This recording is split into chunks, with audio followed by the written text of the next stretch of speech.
printed wrong. So did that cause problems in the field? Heck yeah, it did.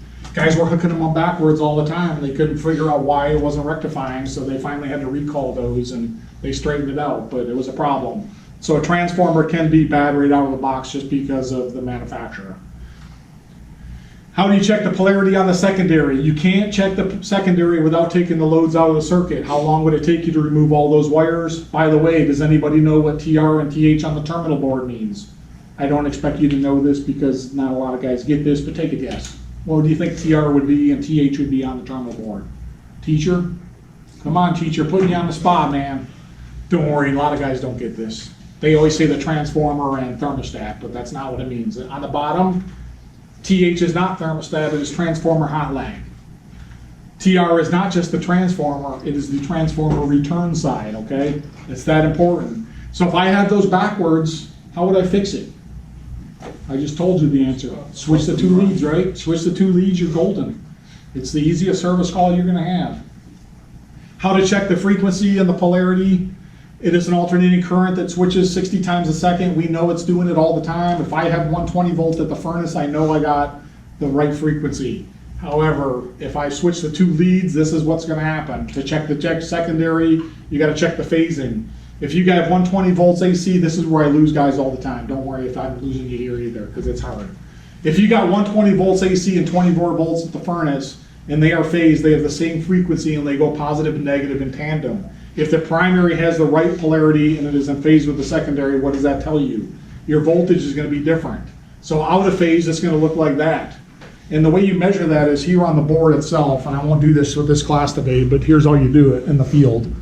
If you think you have a secondary problem, you're measuring one hot lag up here, that's a 120 volt hot lag, with a 24 volt hot lag down there. And you measure that voltage between those two. And if I'm right here, if I'm in phase, I have less than 120 volts because I'm minusing that. If I'm out of phase, I'm going to be over 120.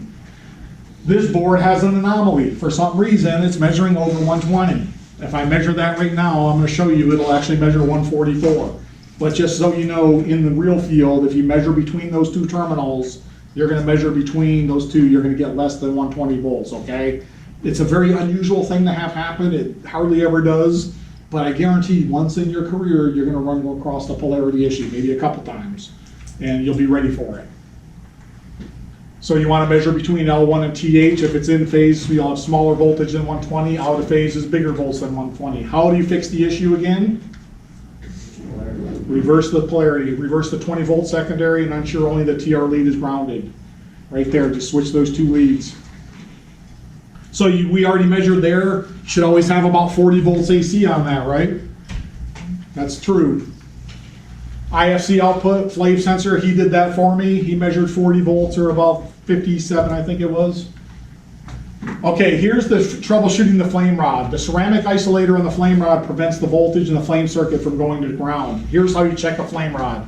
A cracked or failed isolator can allow the amount of current and allow an amount of current to flow to ground. So I want to measure resistance. You got your meters, right? You measure overload, right? OL. I want to measure the resistance between the flame rod and the mounting bracket right here. If I'm measuring OL, I have infinite resistance. That means the ceramic isolator is intact. Like I said, these things can crack, right? Little tiny minute crack in there. They're hard to see. I mean, they're really impossible. Do you think electricity is going to find it? Absolutely it will. It will find it. So 2 microfarad DC or amps DC is the microamps DC is the strong flame sense signal here. I think we're getting 2.9 or 3. Microamps DC is the same as volts DC. It's a 1-to-1 ratio. You need at least 2 on this board. What are the readings? We get 2.9 or 3. Just so you know, there are other flame sensors out there and IFC boards, and they all have different minimum current readings, right? So here's us down here. This board's this one. I can get down to about 2.0 microamps before that thing kicks out. These other boards require, a fen wall requires about 5 microamps, so it's a really strong flame sense signal that one needs to operate. But just so you know, when you're down there and you're measuring those, you can actually get down pretty low, even on some of ours down to 0.15. But if you're less than that, your unit is not running right. So you want to always check the service manual of the furnace or the IFC to determine the proper minimum amp reading, microamp reading. Remember, the flame rectification circuit is an electrical circuit, must be continuous, no interruptions on the current flow. The biggest obstacle is a dirty flame sensor or burner surface area. You may not see it, but it is there. If you guys go on a maintenance and your maintenance contract says you clean the flame sensor, clean the flame sensor, right? Do the homeowner right.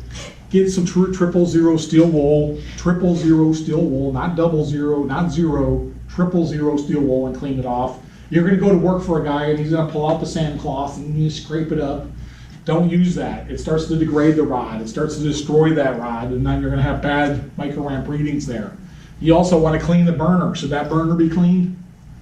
Yeah, you're gonna work for companies that actually pearl these burners out on a maintenance and bottle brush them out. Other companies just take a little bottle brush and stick them in there and do the best that they can. But you do wanna keep that nice and clean, and you're gonna see that in the field when you get out there. It's a fun job. So a weak or poor quality flame can lower the current in the flame sensing circuit. Is that good? No, none of these are good. Noisy lifting flame, so the flame rod is not really proving properly because it's intermittent, right? The flame's hitting it, then it's not hitting it. It'll actually cut it off. Waving flame, same thing. Small blue flame, I have a little blue flame on that one, but my wife likes it, so we're good. Just kidding. Lazy yellow flame.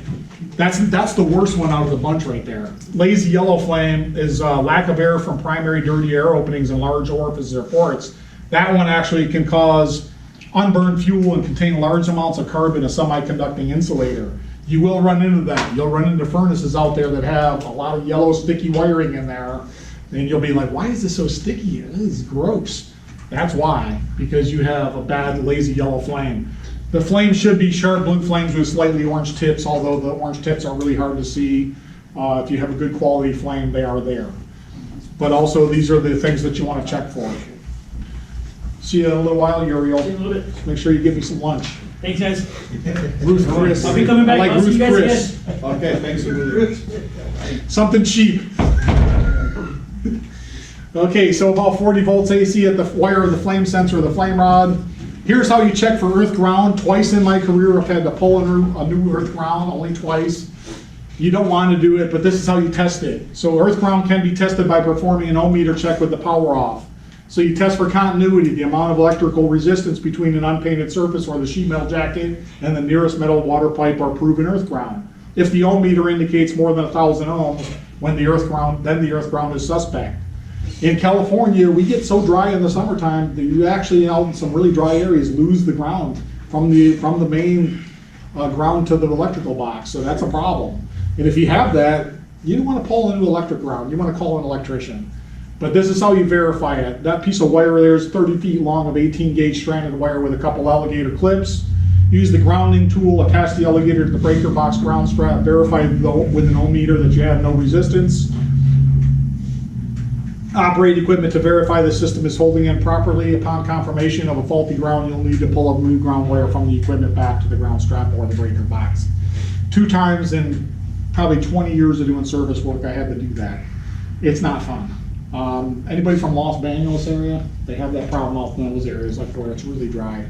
And then we get these rains, a little bit of rain in the fall, and it reestablishes the ground. So you're kind of waiting for the fall to hit because your furnace needs that earth ground in the fall when you're starting to turn on your furnace. So it does happen. Bonus information: there are some flame sensing circuits that are using the direct flame sensing rod. So that's actually the hot surface igniter right here, actually sensing the flame as well. So if you don't see a flame rod in the circuit, then it's a direct flame sensing circuit, okay? And you will see that on some units out there. I think a couple of Rheem units use it. They don't use a secondary flame rod or remote flame rod. They're actually using the HSI as a flame burner to ground. The flame rectification is happening there. They do go bad though, by the way. These are very fragile. So if you do break one of those or touch it and it breaks, just know you're replacing that sucker. A strong flame sense circuit should have proper voltage, adequate flame engulfing the flame, and complete ground path.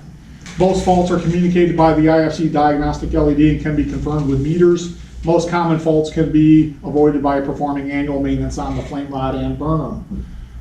Do it if it says it on there, okay? You guys want to try a couple troubleshooting skills? We have a little bit of time.